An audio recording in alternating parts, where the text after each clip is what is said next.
આ 31 ની ઘણા રાહ જોતા હોય છે. જાણે હરાયા ઢોર હાલી નીકળ્યા ઉજવવા 31.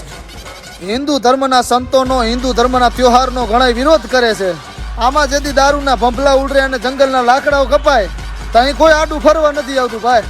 એટલે જ કેવું પડે છે કે સંતોના આ દેશમાં આજે સાંટાઓની પૂજા થાય છે અને ભૂલી રામ નવમી 31 ની ઉજવણી થાય છે. અરે હોળીના દિવસે તો સેવ વોટરના સૂત્રો લગાવાય છે, પણ 31 ની રાતે તો અહીંયા દારૂની મહેફિલો થાય છે. હોળીના દિવસે તો મારા બેટા એવું જ્ઞાન બાંટતા હોય કે સેવ વોટર ને આ બધું પાણી વેસ્ટેજ જાય છે. હવે આખી પેઢી વેસ્ટેજ જાય છે ભાઈ દારૂના લીધે. તેથી તમે ક્યાં વયા જાવ છો? અરે વહેતા અંગ્રેજી પ્રવાહમાં આપણા જોવો સંસ્કાર ધોવાઈ જાય છે. સાહેબ વડીલને શું બોલવું, કેટલું હાલવું, ક્યાં હાલવું, આ બધું સંસ્કારમાં આવે છે ભાઈ.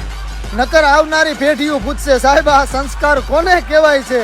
અને આ આજે આખું જોવે ને લોહી ધગધગતા શહીદોની એટલે બોલાઈ જાય છે ભાઈ કે આ શહીદોનું લોહી અમારી આંખમાં છલકાય છે.